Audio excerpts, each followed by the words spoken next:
오늘 하나님께서 우리에게 주신 말씀은 시편 17편입니다. 1절로부터 5절까지 함께 읽겠습니다. 1절부터 5절까지 교독합니다. 여호와여, 의의 호소를 들으소서. 나의 울부짖음에 주의하소서. 거짓되지 아니한 입술에서 나오는 나의 기도에 귀를 기울이소서.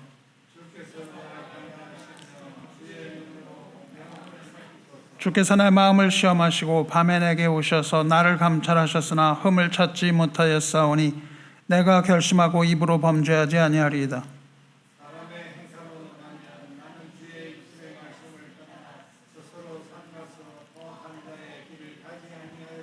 함께 읽겠습니다. 나의 걸음이 주의 길을 굳게 지키고 실족하지 아니하였나이다. 아멘. 모두 자리에 앉으시기 바랍니다. 또 금요 예배 나오신 여러분 또 주님의 이름으로 환영합니다. 옆에 계신 분과도 인사 한번 나누시기 바라요. 옆에 계신 분과 너무 멀리 떨어져 있지만 그래도 인사를 나누시기 바랍니다. 우리가 지난주에 돌아본 것처럼 오늘 시편 본문은 처절한 다윗의 기도입니다. 사울에게 무고하게 쫓기고 있는 그런 상황에서 다윗은 의의 호소를 들어주실 것, 다윗의 부르짖는 기도를 들어주실 것, 그리고 정직한 기도에 귀를 기울여 주실 것, 이렇게 세 가지를 놓고 기도드립니다. 기도를 다 드린 후에 이 세 가지 기도를 드린 후에 다윗은 자신을 판단해 주실 것, 그리고 공평한 저울로 자신을 살펴주실 것, 그리고 즉 하나님께서 자신의 죄를 돌아보시고 판단해 주실 것을 청하면서 담대하게 자기 자신을 하나님 앞에 맡깁니다. 그날 밤에 하나님께서 다윗을 그날 밤에 찾아오시죠. 밤에 다윗을 찾아오신 하나님께서는 그의 마음을 시험하셨습니다. 그의 마음을 시험하시고 그 마음의 중심을 하나님께서 돌아보십니다. 하지만 다윗의 마음의 중심을 돌아보신 하나님께서 그의 흠결을 찾지 못하셨다, 그렇게 되어 있습니다. 물론 이것은 다윗의 흠이 없다는 것이, 다윗에게 전혀 흠이 없다 그런 뜻이 아니죠. 다윗에게 전혀 흠이 없다는 것을 말하는 것은 아니고, 하나님을 믿고 하나님을 의지하는 가운데 하나님께서 다윗이 흠이 없다고 그렇게 말씀해 주시는 것이며 의롭다고 해 주신 것이다, 이렇게 말씀드렸습니다.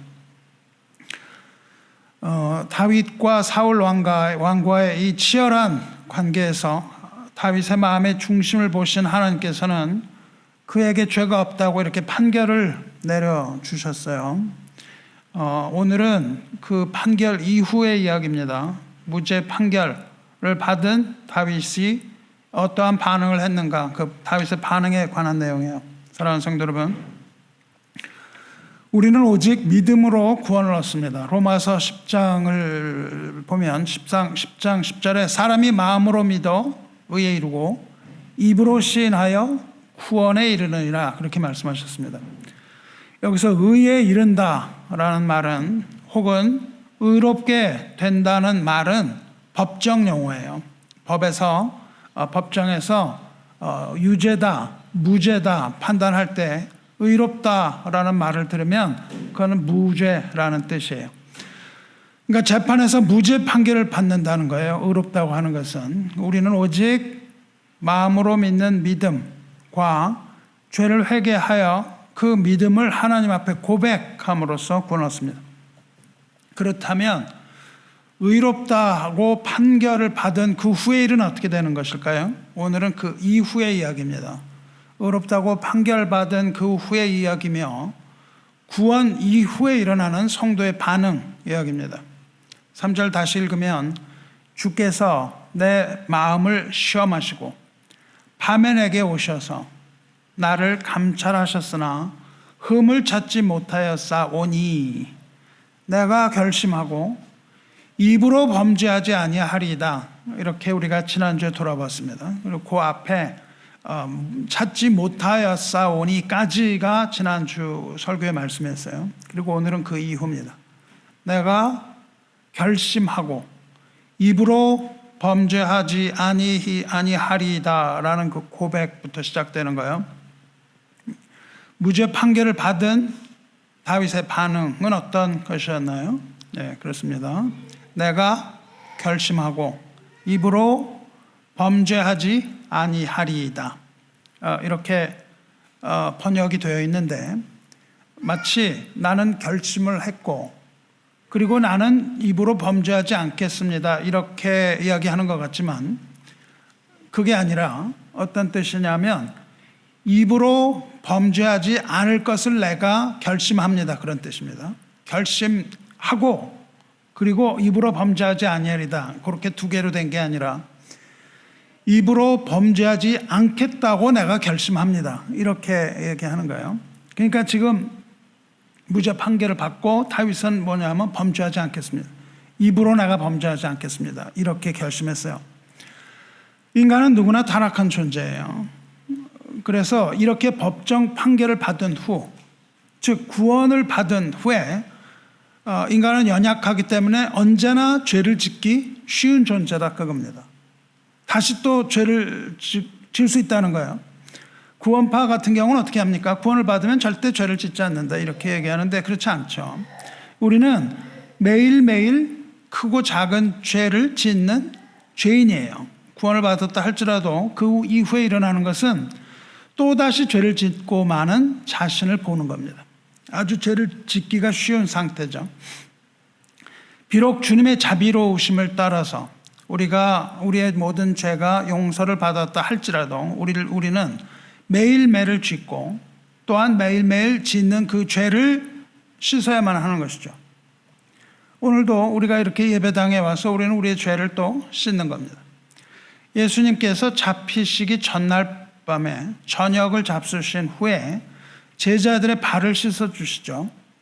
그때 베드로가 처음에는 부인을 합니다. 나를 씻으시다니요, 나를 씻게 주시다니요 이렇게 부인하다가 그 다음에는 뭐라고 얘기를 합니까? 예수님이 그렇다면 너는 나와 아무 상관이 없다 이렇게 말씀하시니까 베드로가 뭐라 그래요? 이제 손과 머리도 씻어 달라 그렇게 얘기를 합니다. 손과 머리도 씻어 달라고 그때 베드로가 청을 하니까 예수님 뭐라 그러세요? 이미 목욕한 자는 발밖에 씻을 필요가 없느니라 온몸이 깨끗하느니라 그렇게 말씀하시면서 너희가 깨끗하나 다는 아니라 이렇게 말씀하세요. 우리가 빛 가운데로 행할 때 예수님 안에 들어가면 하나님의 아들 예수의 피가 우리를 모든 죄에서 깨끗하게 하십니다. 그렇지만 세상과 접촉하여 사는 우리는 매일 그 더러운 흙에 발을 묻히면서 살아가는 거죠. 샌들을 신고. 그러므로 발이 매일매일 더러워지는 거예요. 그래서 우리의 발은 매일매일 허물과 죄로 더럽혀지기가 쉽습니다. 그러므로 우리는 매일매일 삶 가운데에 하나님의 말씀 가운데로 나와야 되는 거예요. 그리고 그리스도의 보혈 앞에 나와야 되는 겁니다. 그렇게 우리는 매일매일 그리스도의 피와 또한 성령의 씻으심에 근거해서 우리는 매일매일 사죄 받아야 하는 거예요. 스스로의 발을 씻어야 되는 겁니다. 이것이 발을 씻어야 된다고 말씀하신 그 말씀의 의미입니다. 그래서 일단 무죄 판결을 받은 다윗은 이제 입으로 범죄하지 않겠다 그렇게 결심을 하는 거예요. 다시는 범죄하지 않겠다라고 결심을 해요. 그런데 범죄하는 데는 여러 가지 방법이 있겠는데 왜 하필 다윗은 다른 어떤 것이 아니라 입으로 범하는 죄를 짓지 않겠다 이렇게 말하는 걸까요? 입으로 범죄하지 않겠다 그렇게 말합니다. 왜 입으로 범죄하지 않겠다고 그렇게 말하냐 하면 입으로 짓는 죄가 가장 많기 때문입니다. 우리의 죄 가운데 거의 대부분이 다 입으로 나오는 거예요. 죄 짓기에 가장 쉬운 수단이 어디냐면 우리의 말과 혀예요. 우리의 말과 혀로 죄를 지을 수 있습니다. 잠언 10장을 보면 말이 많으면 허물을 면하기 어려우나 그 입술을 제어하는 자는 지혜가 있느니라 그렇게 말씀하세요. 이것을 번역을 다시 하면 말이 많으면 죄를 짓기가 쉬우나 이 공동 번역 그렇게 번역했습니다. 말이 많으면 죄를 짓기가 쉬우나 입술을 제어하는 자가 지혜가 있다 그렇게 이야기를 합니다. 바울은 바울도 역시 입으로 짓는 죄가 제일 많다고 이야기 표현합니다. 로마서 3장을 보면 어떻게 돼 있어요? 모든 인간이 다 죄인이라고 거기서 선포를 하죠. 그렇고 뭐라 그래요? 그들의 목구멍은 열린 무덤이요, 그 혀로는 속임을 일삼으며 그 입술에는 독사의 독이 있고 그 입에는 저주와 악독이 가득하고, 그렇게 말합니다. 목구멍, 혀, 입술, 이게 다 뭐예요? 이게 다 말을 하고자 하는 기관들이잖아요. 목구멍은 열린 무덤이래요. 입을 열면, 목구멍을 열면 거기서 더러운 것들이 나온다는 거죠. 시체 냄새가 나온다는.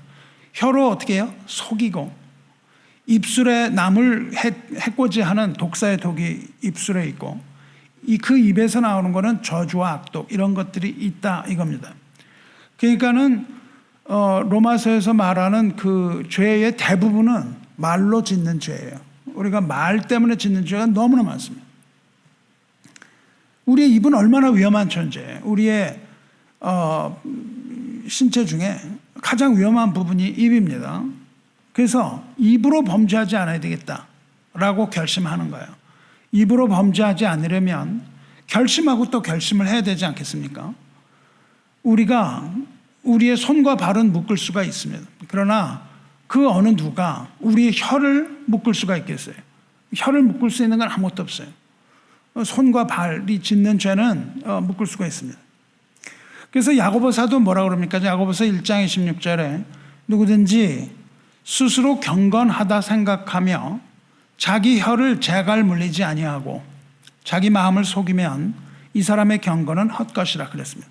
우리의 신앙이 속으로는 우리가 신앙이 좋다 이렇게 생각을 하면서도 말을 가지고 스스로를 속일 수 있다는 거예요. 자기를 속이고 그렇게 말에 있어서 그 경건이 혀를 입을 다물지 않으면 그 좋다고 하는 신앙이 다 헛것이다, 그렇게 얘기를 합니다. 어떤 미친 사람이 있을 때 그 사람을 제어하기 위해서는 쇠사슬 같은 걸 묶어서 제어할 수 있습니다. 그렇죠? 이렇게 수갑이나 이런 걸 채워서 제어할 수 있는데, 그렇지만 미친 혀는 우리가 어떤 사슬로 재갈을 물릴 수가 있겠습니까? 미친 혀는 재갈 물릴 수가 없는 거예요. 그런데 우리의 혀는 영악하게도 우리 자신을 속입니다. 말이 우리 자신을 속여요. 우리가 어떤 마음을 가지고 있다가도 어떤 말을 내뱉을 때 자신도 거기에 속아요. 그리고 다른 사람한테도 해를 끼치는 법입니다. 그래서 다윗은 지금 결심을 하는데, 다윗이 결심하는데 다윗은 그 결심으로 혀를 길들일 수 있었을까요? 없다는 겁니다. 단순한 결심, 내가 이렇게 여러분이 말조심하겠다고 해서 그것이 성공했던 적이 있나요? 우리가 성공하지 못합니다. 우리의 단순한 결심을 가지고 혀를 길들일 수 있는 그런 것은 아무것도 없습니다. 혀를 길들이려고 하는 것은 마치 고삐가 풀린 야생 호랑이를 길들이는 거나 마찬가지예요. 감히 갈 수도 없습니다. 혹은 뱀이나 전갈을 길들이려는 것과 같은 겁니다. 혀를 길들일 수가 없는 거예요. 우리 중에 어느 누구도 우리의 힘이나 의지를 가지고 혀를 재갈 물릴 자가 없다는 겁니다. 이거를 우리는 늘 입을 조심해야 되겠다고 하지만 그 다음에 또 말을 해놓고는 후회하는 자신을 많이 보죠. 이렇게 우리는 그거를 입을 스스로 재갈 물리지 못해요. 남도 나의 입을 재갈 물리지 못합니다. 다른 사람한테 입 조심하세요, 이렇게 얘기한다고 그게 조심이 되나요? 그 당시에는 그냥 조심하는 것 같은데 조금만 지나면 금방 또 말실수하는 자신을 보게 되죠. 입에 재갈 내지 못하면. 근데 실수가 보통 어떻게 나오냐면 허물과 죄로 연결이 된다, 그 말이에요. 그래서 다윗은 무죄 판결 딱 받았는데 입 조심해야 되겠다 하고 결심을 하는데 그게 안 되는 거예요. 그래서 4절에는 못한다는 고백을 합니다. 4절을 보시면 뭐라 그래요? 나는 주의 입술의 말씀을 따라 스스로 삼가서 포악한 자의 길을 가지 아니하였사오며, 그렇게 말해요. 다윗은 자기 입이 이 믿을 만한 것이 못 된다는 것을 깨달은 겁니다. 입으로 그렇게 할 수 없어요. 그래서 다윗이 기도하죠. 시편에서 다윗이 어떻게 기도합니까? 시편 141편 같은 경우를 보면 다윗이 이렇게 기도합니다. 여호와여, 내 입에 파수꾼을 세우시고 내 입술의 문을 지키소서. 이렇게 기도합니다. 그러니까 다윗은 뭐냐면 자기의 입을 닫을 수가 없다는 거예요. 자기의 입을 닫을 수 없어서 하나님께 기도합니다. 내 입에 파수꾼을 세우시고 내 입술의 문을 지키소서. 그래요. 그러니까 다윗은 스스로 그것을 닫을 수 없고 스스로 자기 입을 절제할 수 없으므로 하나님께 그것을 기도해요. 그래서 뭐라 그러냐면 자기 입은 내 입을 내가 닫을 수 없으니까 하나님께서 내 입을 닫아주시고 나는 뭘 하겠다는 거예요. 나는 주님의 입술에서 나오는 말씀, 하나님의 말씀을 듣겠다는 겁니다. 내 입을 닫는 유일한 방법은 하나님 말씀을 듣는 것밖에 없는 거예요. 하나님 말씀을 들을 때만이 내 입을 닫을 수 있습니다. 우리 입에 재갈을 물리기 위해서는 다른 방법이 없고 하나님께서 우리 입에 파수꾼을 세우셔야 된다 그 말이에요. 우리 입으로 죄를 짓지 않기 위해서는 하나님께서 내 입술의 문을 닫으셔야 된다 그 말을 하고 있는 거예요. 그러니까 내가 스스로 나의 입을 제어하지 못하고 하나님께서 닫아주실 것을 기도를 해요. 그리고 우리는 말을 많이 하려고 하기보다는 하나님에 의해서 나오는 말을 경청해야 된다 그 말입니다. 우리 입에 자꾸 의지하지 말고 우리 귀를 열어야 된다는 거예요. 입에서 말이 나오게 하지 않고 하나님의 말씀이 우리 귀로 들어가야만 이것이 죄를 짓지 않는 거예요. 그런데 우리 본성은 어때요? 자꾸 듣기보다는 말하기를 먼저 해요. 뭐 이렇게 이야기를 해보면 말이죠. 이 사람이 내 말을 듣고 있는지 안 듣고 있는지 금방 나타나요. 얘기를 딱 하고 있는데 내 말을 잘 경청하는구나 라고 느껴지는 경우가 있고 나의 말을 듣지 않는구나 그렇게 느껴질 때도 있는 것이죠. 이스라엘이 광야에서 방황할 때에 하나님께서 어떻게 하셨어요? 거기서 하늘에서 만나를 내려주셨다 그 말입니다. 하늘에서 만나를 내려주셨는데 왜 내려주셨죠? 하나님이 만나를 내려주신 것은 겸손하게 하기 위하여. 첫째로는 말을 많이 하는 사람은 겸손할 수가 없습니다. 말을 많이 하는 사람은 겸손할 수 없어요. 겸손한 자는 말을 듣는 자죠. 그래서 하나님 뭐라고 하십니까? 신명기 8장에서 너를 낮추시며 너를 줄이게 하시며 그래요. 배고프게. 너도 알지 못하며 내 조상들도 알지 못하던 만나를 내게 먹이신 것은 그래요. 만나를 먹이셨는데 낮추셨고 배고프게 하셨다. 그리고는 만나를 내려주셨다. 너를 만나로 먹이신 것은 사람이 떡으로만 사는 것이 아니요 여호와의 입에서 나오는 모든 말씀으로 사는 줄을 내가 알게 하려 하심이라. 이렇게 말씀하시죠. 그것이 만나를 주시는 이유입니다. 만나를 주시는 이유는 들으라고 주시는 거예요. 들어라. 그렇게 주시고 어떤 마음으로 들어라? 너를 낮추고 들어라 그 말이에요. 너를 낮추고 들어라. 그러니까 우리에게 하나님의 입에서 나오는 그 말씀을 우리에게 주셔서 우리로 하여금 그 말씀을 듣고 말씀으로 인하여 살게 하려 하심. 그것이 만나를 주신 이유입니다. 그러므로 우리는 입을 열어서 죄를 범하지 말고 가급적 우리 입을 닫아야 돼요. 우리 입을 닫고 귀는 열어서 하나님의 말씀을 들어야만 합니다. 그래서 야고보 사도가 이렇게 말합니다. 야고보서 1장에서 내 사랑하는 형제들아 너희가 알지니 사람마다 듣기는 속히 하고 말하기는 더디하며 성내기도 더디하라. 사람이 성내는 것이 하나님의 의를 이루지 못함이라 그렇게 말합니다. 솔로몬은 잠언에서 이렇게 말해요. 입을 지키는 자는 그 생명을 보존하나 입술을 크게 벌리는 자에게는 멸망이 온다 그렇게 말했어요. 그리고 또 뭐라 그러냐면 잠언 18장 같은 경우는 죽고 사는 것은 혀의 권세에 달렸나니 혀를 쓰기 좋아하는 자는 그 열매를 먹으리라. 그렇게 말씀하십니다. 예수님 뭐라고 말씀하세요? 마태복음 12장에서 내 말로 의롭다 함을 받고 내 말로 정죄함을 받는다. 그렇게 말씀하세요. 그러니까 우리가 무죄, 유죄 판결 받는 게 어디 달렸다는 거예요? 우리 말에 달렸다는 겁니다. 그러니까 하나님께서 하나님의 집을 심판하실 때 뭘로 심판하세요? 말로 심판하십니다. 특히 목사 같은 경우는 더 심하죠. 하나님의 말씀을 전했는지 아닌지 이런 것들이 거기에 다 복합적으로 나타나는 것이죠. 우리의 일상생활에서의 말, 우리의 신앙에서의 우리가 하는 말 이런 것들입니다. 말이 많으면 실수한다는 거예요. 말이 많으면 화를 부르는 겁니다. 화를 부르는 거예요. 그러니까 말이 많다 보면은 분노가 있는 거예요. 분노가 일어나고 그렇게 분노를 일으키는 것은 하나님의 의를 이루지 못한다. 이렇게 되어 있습니다. 그래서 우리는 조심하고 또 조심해야 되는 거예요. 특히 공동체에서 말은 아주 조심해야 되는 겁니다. 우리가 제3인칭은 절대 쓸 필요가 없는 거예요. 누구. 이 3인칭이 딱 들어가면 일단 이렇게 하시길 바라요. 누구? No, stop. 이렇게 돼야 되는 거예요.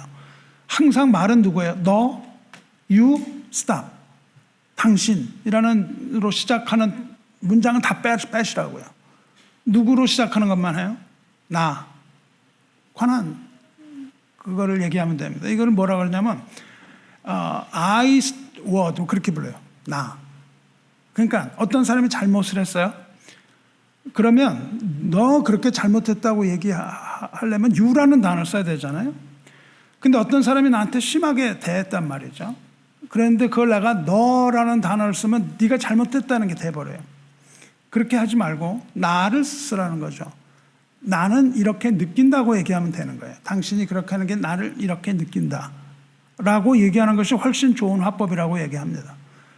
그 얘기는 뭐예요? 그렇게 하지 말라는 뜻이 되기도 하죠. 나는 이렇게 나쁘게 느낍니다. 남편이 뭐라 그러면 나는 이렇게 느낍니다 라고 얘기해야 되는데 많은 경우 또 그걸 못 알아듣는 게 문제죠. 그렇게 얘기했는데도 못 알아들어요. 그래서 너라고 나오는데 나 너 하다 보면은 이게 이제 싸움이 나고 화가 나는 거죠. 거기서부터. 그러니까 그렇게 하지 말라는 거예요. 그래서 말을 많이 하다 보면 분노가 나는 겁니다.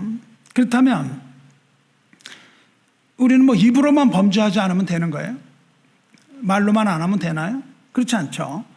여기서 입으로 범죄하지 않겠다 그렇게 말하는 건 무슨 말이에요? 입으로 범죄하지 않겠다 그러는 거는 입으로만 범죄하지 않고 다른 건 해도 된다는 뜻이 아니죠. 그게 아니라 어떤 뜻입니까? 절대로 범죄하지 않겠습니다. 하나님 앞에 그 얘기하는 거죠. 절대 범죄하지 않겠습니다. 그리고 입으로라는 말이 거기 들어가 있는 거예요. 입이 샘플이죠. 샘플로. 입으로 범죄하지 않겠다. 이렇게 다윗이 한 말은 무슨 뜻입니까? 악은 어떤 모양이라도 버리라. 말씀하신 그거예요. 어떤 모양이라도 악은 버리겠다.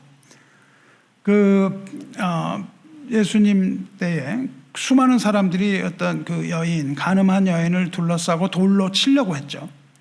그때 예수님 뭐라고 하십니까? 너희 중에 죄 없는 자가 먼저 돌로 치라. 이렇게 말씀하셨잖아요. 그리고 그 여자를 향하여 뭐라고 그러세요? 나도 너를 정죄하지 아니하노니 가서 다시는 죄를 범하지 말라. 그렇게 말씀하셨거든요.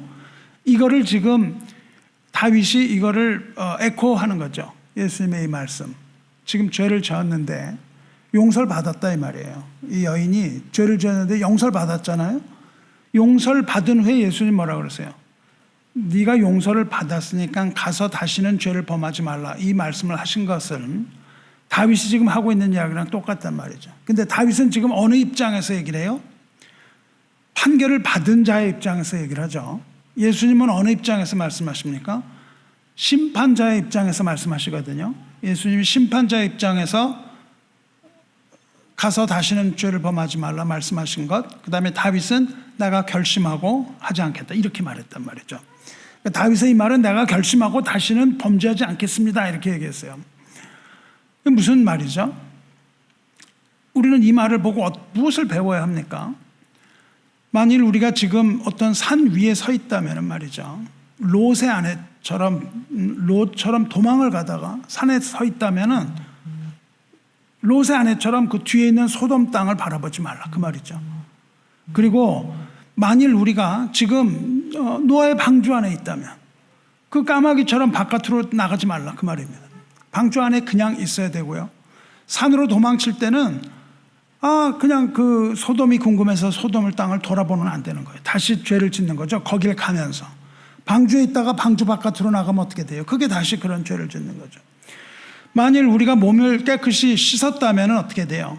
개가 토한 것을 다시 먹은 것처럼 더러운 것을 다시 먹지 않겠다. 이 결심을 하라는 겁니다.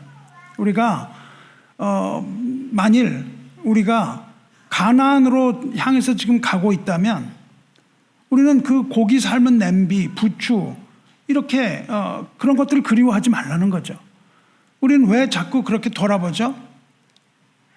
죄 짓고 싶은 마음이 계속 올라와서 그래요.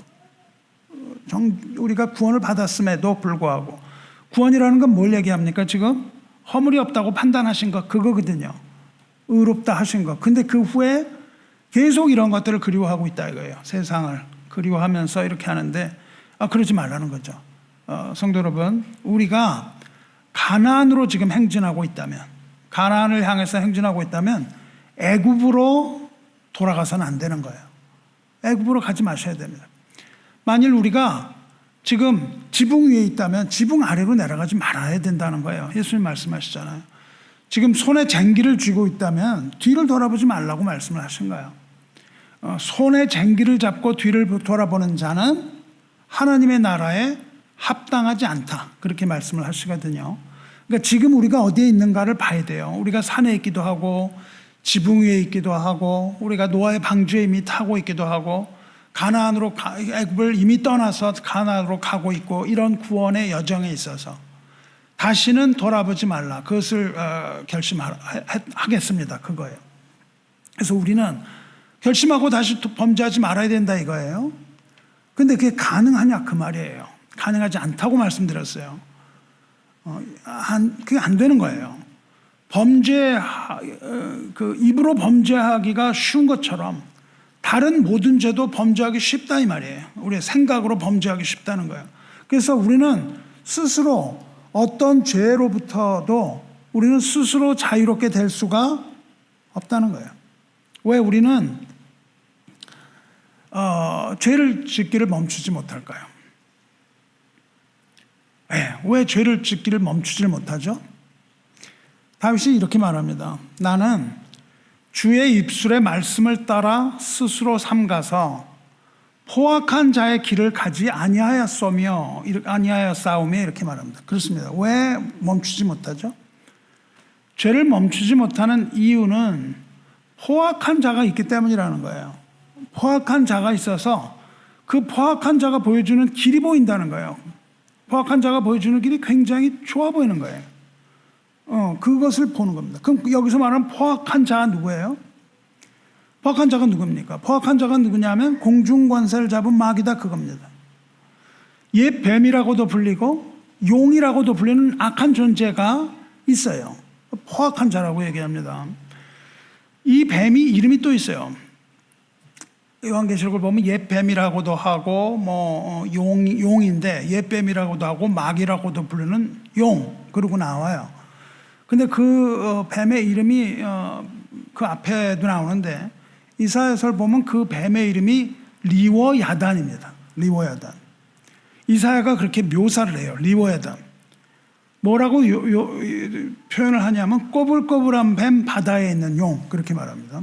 뱀이라고도 하고 용이라고도 해요. 그리고 거기서 리워야단이라고 합니다. 그러니까 아담과 하와를 유혹했던 옛뱀 용이라고도 불리는 리워야단이 우리를 유혹하기 때문에 포악한 자, 포악한 건 악한 거죠. violent 하면서 악한 겁니다. 이 리워야단이 우리를 유혹하기 때문에 우리는 아담과 하와처럼 이 유혹에 빠지기가 쉽다는 거예요. 그래서 좀처럼 죄와 악의 늪에서 빠져나오기가 아주 어렵습니다. 우리를 그냥 사슬로 붙잡고 있는 거예요. 그렇다면 어떻게 이길 수 있냐 이 말이에요. 어떻게 이길 수 있냐? 이 리워야단을 이겨야만 죄를 안 짓는 거예요. 리워야단에게 이기지 못하면 죄를 짓는 게 지금 이 현실이라는 걸 얘기해요. 그러면 어떻게 리워야단을 이길 수 있냐 이거예요. 그게 이사야서 27장에 나옵니다. 그날에 여호와께서 그의 견고하고 크고 강한 칼로 날랜 뱀 리워야단 곧 꼬불꼬불한 뱀 리워야단을 벌하시며 바다에 있는 용을 죽이시리라 그렇게 나와요. 이해하시겠어요? 그날에 여호와께서 그의 크고 견고하고 크고 강한 칼로 날랜 뱀, 이건 날라가지고 잡질 못하거든요. 이 뱀이 날랜 뱀인데 꼬불꼬불한 뱀 리워야단을 벌하시고 바다에 있는 용을 죽이시리라 그렇게 되어 있습니다. 그런데 하나님께서 리워야단, 이 꼬불꼬불한 뱀, 바다에 있는 용을 죽이시는 무기가 뭐예요? 하나님의 견고하고 크고 강한 칼로 죽이신다고 되어 있습니다. 하나님은 리워야단을 검으로 죽이신다고요? 그럼 마귀를 죽이시는 하나님의 검이 뭐예요? 사도 바울을 통해서 우리에게 계시하셨다고요. 그게 뭐예요? 성령의 검, 하나님의 말씀이라고 풀어주셨다고요. 리워야단을 죽이는 것은 성령의 검, 하나님의 말씀이고 그것이 에베소 6장에 나오는 영적 무기의 영적 전쟁에 나오는 마지막 무기입니다. 이것은 리워야단을 벌하고 용을 죽이는 강력한 무기다 이거예요. 강포한 자의 길, 그건 뭐예요? 강포한 자의 길, 마귀의 유혹을 말하거든요. 예수님 말씀하신 넓은 길이라고요. 넓은 길골, 넓은 길로 가는 거는 어디로 연결돼요? 넓은 문. 넓은 문은 어디로 이어지느냐? 멸망으로 이어진다. 이 말씀하시는데 그 예수님 보여주시는 예수님의 길은 뭐예요? 십자가의 길은 좁은 길. 좁고 협착하여 가는 이가 적은 길. 좁은 문으로 들어가는 길은 어디로 들어가요? 생명으로 들어간다. 근데 우리가 보이는 건 뭐가 자꾸 보여요? 넓은 길이 자꾸 보이거든요. 넓은 길은 아주 매끈매끈하고 편하고 자동차들이 막 쌩쌩 달리는 이런 길이다 이거예요. 우리가 가는 길은 돌뿌리, 돌짝밭, 걸어가기도 힘든 길. 이런 길을 가다가 옆을 보니까 절로 가고 싶은 거죠. 근데 그게 어디 가는 길이에요? 애굽으로 가는 길이란 그 말이죠. 그게 그 넓은 길이 애굽으로 가는 길이에요. 그래서 우리는 그 강포한 자, 이 포악한 자의 길, 이 마귀의 유혹을 이기질 못하는 거예요. 자꾸. 근데 그거를 이기는 유일한 방법이 뭐라는 거예요, 지금? 여호와의 말씀이라고 이야기를 하고 있습니다. 그것이 바로 여호와의 말씀이라고 얘기를 하죠. 다윗이 뭐라 그래요? 나는 주의 입술의 말씀을 따라 스스로 삼가서 포악한 자의 길을 가지 아니하였사오며 그렇게 이야기를 하는 거예요. 그것을 이기는 길은 뭐라고요? 하나님 말씀. 하나님 말씀은 뭐예요? 성령의 검. 리워야단을 죽이는 그 하나님의 말씀입니다. 이 세상을 무대로 삼는 게 마귀입니다. 그리고 수많은 영혼을 파면의 길로 이끄는데 뭘 보여주냐면 거짓 환상을 보여준다는 거예요. 이 넓은 길을 보여주는 거예요. 그래서 그를 뭐라고 부르냐면 거짓의 압이라고 불러요. 넓은 길이 좋아 보이는데 거짓의 길이에요. 그것은 거짓의 압이라고 부릅니다. 그래서 세상을 장악하고 있단 말이죠. 넓은 길로. 수많은 사람 멸망으로 이끌어요. 그 사탄은 마침내, 그런데 그 사탄은 마침내 그렇게 권세를 잡고 있던 이 사탄은 마침내 배임을 당한다고요. 배임을 당해요. 무엇으로 배임을 당해요? 성령의 검, 하나님의 말씀으로 배임을 당하는 거예요. 그 성령의 검, 그날에라 그래요. 그날에 성령의 검, 하나님의 말씀을 가지신 이가 누구예요? 그 누구예요? 그날은 어떤 날이냐면 하늘이 열리는 날이에요. 하늘이 열리는 날. 하늘이 열리는 날 뭘 보죠? 사도 요한이 하늘이 열리는 날 백마를 봅니다. 하얀 말을 봐요. 하얀 말을 타고 계신 일을 보는데 그분이 뭐라고 표현하냐면 공의로 심판하실 하나님의 어린 양, 그렇게 얘기를 합니다. 공의로 하늘이 열려요. 언제 하늘이 열렸죠? 예수님이 세례 받으실 때에 하늘이 열렸어요. 그렇죠? 하늘이 열렸는데 다시 또 하늘이 열립니다. 그리고 이번에는 거기에서 백마를 탄 이 흰 말을 탄 하나님의 어린 양 예수 그리스도가 오세요. 그걸 어떻게 표현하냐면 그가 옷을 입었대요. 어떤 옷을 입었냐면 피 뿌린 옷, 빨간 옷을 입고 하얀 말을 탄 분이 열린 하늘을 통해서 이 땅으로 내려오세요. 그런데 그 이름을 뭐라고 부릅니다. 그가 피 뿌린 옷을 입었는데 그 이름은 하나님의 말씀이라 칭하더라, 그렇게 얘기합니다. 하나님의 말씀이에요. 피 뿌린 옷을 입고 백마를 탄 자, 그의 이름은 하나님의 말씀. 무슨 말이에요? 말씀이 육신이 되어 이 땅에 오신 예수 그리스도를 말하는 거예요. 그래서 하나님의 어린 양으로서 피 뿌림을 받은 분, 그분이 하얀 말을 타고 열린 하늘을 통해서 우리에게 오시는데 그분의 이름은 하나님의 말씀이다, 이렇다고요. 그리고 뭐라고 그러냐면 그때에 하늘에 있는 군대들이 희고 깨끗한 세마포 옷을 입고 백마를 타고 그를 따르더라. 그러니까 예수님이 그렇게 붉은 옷을 입고 오시고요, 뒤에는 하늘의 군대가 따라오는데 그 군대들도 흰 말을 타고 있고, 그런데 그들은 무슨 옷을 입어요?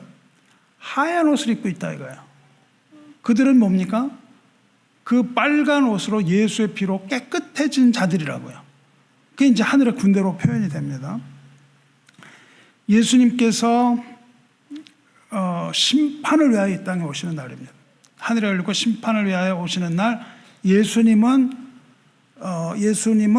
피 뿌린 붉은 옷을 입으셨으나 그를 따르는 하늘의 군대는 흰 세마포 옷을 입고 흰 말을 타고 온다, 이렇게 되어 있어요.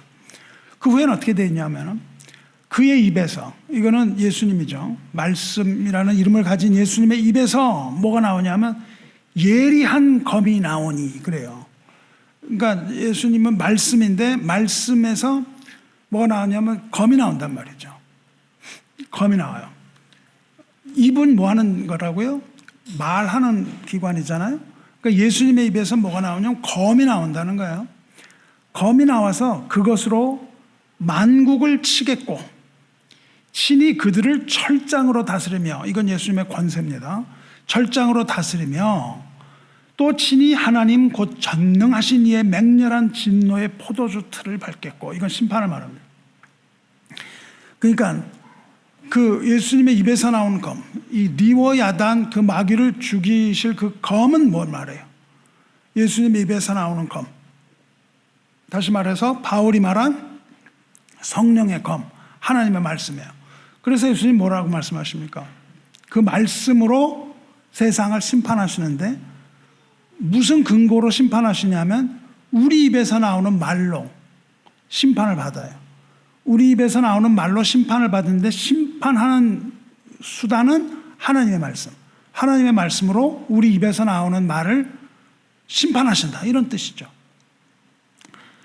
그래서 우리가 우리 혀를 제가 매길 수 없는데, 그러니까 우리는 죄에서부터 자유로울 수가 없다, 그 말이에요. 자유로울 수가 없다. 이 다윗처럼 결심을 했다고 되는 게 아니다 이거예요. 그렇게 죄로부터 자유로울 수가 없는데, 죄와 죽음으로부터 우리가 자유로워질 수 있는 유일한 길은 뭐예요? 성령의 검, 하나님의 말씀을 갖는 방법밖에 없다, 그겁니다. 그 밖에 없는 거예요. 그래서 우리가 말씀의 목숨을 거는 거예요. 왜냐하면 목숨을 건다, 그러니까 이렇게 과격한 말씀을 하세요. 그런데 이거는 과격한 말이 아니고요, 삶과 죽음을 갈라놓는 그런 거거든요. 그래서 우리는 그 말씀의 목숨을 건다는 말을 거북하게 생각을 해서는 안 되는 겁니다. 우리는 말씀의 목숨을 거는 거예요. 왜냐하면 말씀으로 심판을 받고 우리 입에서 나오는 말로 심판을 받기 때문에, 우리 입에서 나오는 말은 뭐에 영향을 받아요? 하나님의 말씀에 영향을 받는 거예요. 그러니까 우리가 말을 하려면 누구의 말처럼 해야 된다? 하나님이 말씀하시는 것처럼 해야 된다, 그 말이 그렇게 얘기하잖아요. 말을 하려면 하나님처럼 얘기하라는 겁니다. 그래서 마귀는 온갖 거짓을 가지고 그리고 그 넓은 길 이 유혹을 가지고 할 수만 있으면 하나님의 택하신 자녀라도 할지라도 미혹하려고 하는 거죠. 근데 마귀는 이 세상에서 적수를 만나지 못하는 거예요. 적수를 만나지 못합니다. 그래서 종횡무진 그냥 무너뜨리고 다녀요. 근데 마귀는 아직 적수를 만나지 못했습니다. 언제까지 적수를 만나지 못하는 거예요? 언제까지 적수를 만나지 못하냐 하면 성령의 검, 하나님의 말씀으로 무장한 성도를 만나기 전까지는 적수를 만나지 못한 겁니다. 하나님의 말씀을 갖지 않은 자는 추풍 낙엽인 거예요. 그런데 마귀가 맞닥뜨리게 되는 자가 있는데 그 자가 누구냐면 검을 가진 자라는 거예요. 마귀가 공격을 하는데 검을 딱 가지고 있는 사람이 있는 거예요. 그 검이 뭐예요? 하나님의 말씀. 그러니까 우리는 그냥 홀로 다니면 안 돼요. 뭘 가져야 돼요? 검을 가지고 다녀야 된다. 어떤 검? 하나님의 말씀의 검을 가지고 다녀야 돼요. 마귀가 예수님을 시험을 할 때에 주님이 어떻게 반격하셨죠? 말씀으로 반격하셨어요. 어떤 말씀? 기록된 하나님의 말씀. 기록된 하나님의 말씀, 그게 뭐냐면 신명기 말씀입니다. 신명기 말씀 3번으로 마귀를 가볍게 반격하셨어요. 그래서 우리가 우리 마음에 말씀을 가지고 있고 우리가 말씀으로 마귀를 대적한다면 마귀는 우리 영혼 속으로 들어올 수 있는 틈이 없다 이겁니다. 그래서 이 말씀의 검을 가지고 있어야 돼요. 사도 요한이 요한 1서에서 이렇게 말합니다. 청년들아, 내가 너희에게 쓴 것은 너희가 강하고 하나님의 말씀이 너희 안에 거하시며 너희가 흉악한 자를 이겼음이라 그렇게 말해요. 강해요. 그 다음에 말씀이 안에 거하고 너희가 흉악한 자, 이거 아까 말한 그 흉악한 자잖아요. 포악한 자. 이 흉악한 자를 이겼다 이렇게 말합니다. 청년들에게 그렇게 말해요. 그러니까 흉악한 자를 이기기 위해서는 강해야 된다 이거예요. 강해야 돼요. 근데 그 강함이 어디에 근거한다는 거예요? 하나님의 말씀이 그들 안에 거하기 때문에 강하다는 거예요. 우리가 강할 수 있는 것은 하나님의 말씀이 우리 안에 있기 때문에 우리는 강할 수 있다는 거예요. 우리는 연약하지만 하나님의 말씀을 가지고 있을 때 우리는 마귀 앞에 강할 수가 있다 이거예요. 늘 하나님의 말씀으로 무장을 해야 된다 이겁니다. 우리는 힘써서 하나님의 말씀을 배우고 알아야 되는 거예요. 그래서 하나님의 말씀이 우리를 떠나지 않게 해야 됩니다. 하나님의 말씀이 우리를 떠나지 않고 우리가 그 검을 늘 가지고 있어야 돼요. 하나님의 말씀이 우리 안에 있다 그렇게 얘기를 해요. 하나님의 말씀이 우리 안에 있고 그 하나님의 말씀이 우리의 마음에 새겨진다면 그것이 바로 하나님의 말씀이 우리와 함께 하는 것이에요. 하나님의 말씀이 우리와 함께 한다는 건 우리의 생각과 우리의 마음 속에 하나님의 말씀이 있는 것. 이것이 하나님이 우리와 함께 하는 증거입니다. 우리가 성령의 검으로 무장을 한다면 그때 비로소 죄와 사탄의 세력을 대적할 수가 있는 거예요. 그럼 우리가 왜 죄의 유혹에 자꾸 빠지냐고요. 우리가 죄의 유혹에 자꾸 빠지는 그것은 말씀의 검을 떨어뜨렸거나 말씀의 검을 잃어버렸거나 혹은 하나님의 말씀에 대한 사랑을 상실했기 때문입니다. 반드시 그 하나님의 말씀과 마귀의 와의 그 전쟁은 연관 관계가 반드시 있는 거예요. 그래서 우리가 마귀의 유혹을 받을 때 뭘 빨리 찾아봐야 돼요? 성령의 검을 찾아봐야 돼요. 하나님의 말씀을 찾아봐야 됩니다. 이 기도하고 있는 다윗을 지금 하나님이 밤에 찾아오셨잖아요. 밤에 찾아오셨습니다. 그리고 마음을 시험하셨습니다. 그리고 무죄로 판결되고 그 후에 다윗은 범죄하지 않겠다고 결심하죠. 그런데 지금 결심하는 장면이 나오고 하나님의 말씀을 따라 이렇게 포악한 자의 길을 가지 않았다고 얘기를 하는데 뭐라고 그러냐면요. 4절 다시 읽어보시면 이렇게 되어 있습니다. 그 말을 하기 전에 사람의 행사로 논하면 그렇게 되어 있어요. 사람의 행사로 논하면 나는 주의 말씀을 따라 스스로 삼가서 포악한 자를 가지 않냐였으면 그래요.